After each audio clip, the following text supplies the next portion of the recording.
First തന്നെ നമുക്ക് 1 cup മൈദ ഇടാവേ.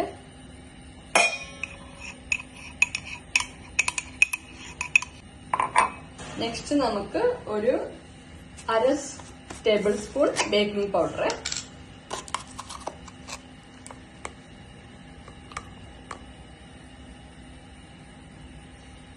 നമ്മൾ പാൻ കേക്ക് ഉണ്ടാക്കുന്നപ്പം മൈദ തന്നെ യൂസ് ചെയ്യണേ, ആ സോഫ്റ്റ്നെസ് വരാനായിട്ട്.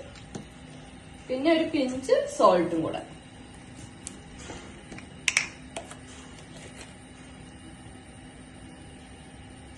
ഇതെല്ലാം കൂടി ഒന്ന് മിക്സ് ചെയ്തെടുക്കാവേ.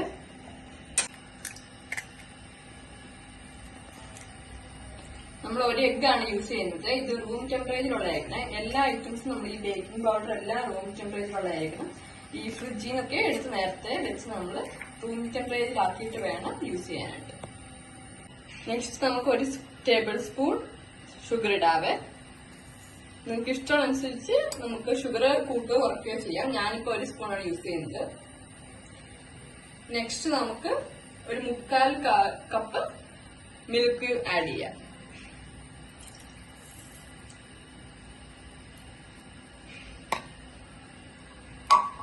ഇതൊന്ന് മിക്സ് ചെയ്യാം. നെക്സ്റ്റ് നമുക്ക് പാലിന്റെ അതിലേക്ക് നമുക്ക് 3 ടേബിൾ സ്പൂൺ മെൽറ്റ് ആക്കിയ ബട്ടർ അൺസോൾട്ടഡ് നമുക്ക് ഒഴിക്കാവേ. ഇപ്പം സോൾട്ടഡ് ആണെങ്കിൽ നമ്മൾ ആദ്യം മൈദയിൽ യൂസ് ചെയ്ത് സോൾട്ട് ഇടാതിരുന്നാൽ മതി. ഒന്ന് മിക്സ് ചെയ്ത് കൊടുക്കാം. നമ്മൾ നേരത്തെ റെഡിയാക്കി വെച്ച മിക്സ് ഇല്ലേ, മൈദയൊക്കെ, അത് നമുക്ക് ഇതിലേക്ക് ആഡ് ചെയ്ത് കൊടുക്കാവേ.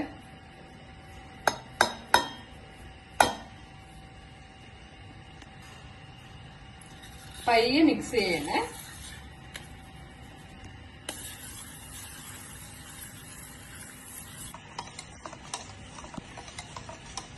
കുറച്ചു നേരം നമുക്ക് മിക്സ് ചെയ്ത് ഇതൊന്ന് ഫൈനാക്കാം. നമ്മൾ പയ്യെ വേണം ഇത് മിക്സ് ചെയ്യാനായിട്ട്, അതിന്റെ ഫ്ലഫ്നെസ് കിട്ടാൻ വേണ്ടിയിട്ട്. അല്ലെങ്കിൽ നമുക്ക് ഹാർഡായിട്ട് പോകും. അതുപോലെ തന്നെ ഇത് ബാറ്റർ നമ്മുടെ ഇഡ്ഡലി മാവിന്റെ ആ ഒരു കൺസിസ്റ്റൻസി വരണേ. അതുപോലെ നമ്മൾ ഇപ്പം മൈദ കുറവാണെങ്കിൽ, മിൽക്ക് കൂടുതലാണെങ്കിൽ മൈദ നമുക്ക് കുറച്ചുകൂടെ ആഡ് ചെയ്യാം. അല്ലെങ്കിൽ മിൽക്ക് കുറവാണെങ്കിൽ കുറച്ചുകൂടെ മിൽക്ക് ആഡ് ചെയ്യാം. അത് നമുക്ക് നോക്കിയിട്ട് അതനുസരിച്ച് ചെയ്യാം. നമ്മുടെ ബാറ്റർ റെഡി ആയിട്ടുണ്ട്. ഈ കൺസിസ്റ്റൻസി വരണേ. പാൻ ചൂടാകാനായിട്ട് വെച്ചിട്ടുണ്ട്. അത് കുറച്ച് ചൂടാകുമ്പോൾ നമുക്ക് ഈ ബാറ്റർ ഒഴിക്കാം.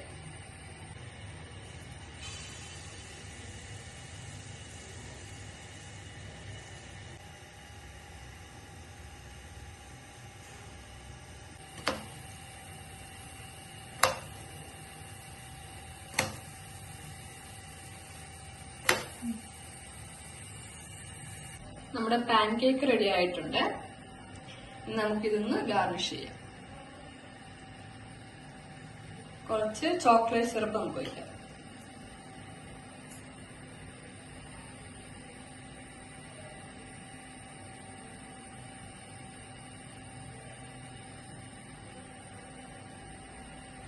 നമുക്ക് കുറച്ച് ഹണിയും കൂടെ യൂസ് ചെയ്യാം.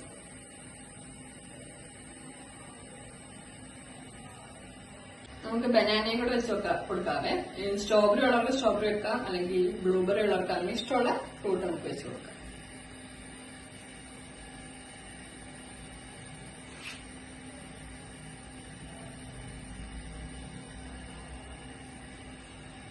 നിങ്ങൾക്ക് വീഡിയോ ഇഷ്ടപ്പെട്ടിട്ടുണ്ടെങ്കിൽ വീഡിയോ ലൈക്ക് ചെയ്യാനും സബ്സ്ക്രൈബ് ചെയ്യാനും ഷെയർ ചെയ്യാനും മറക്കില്ലേ.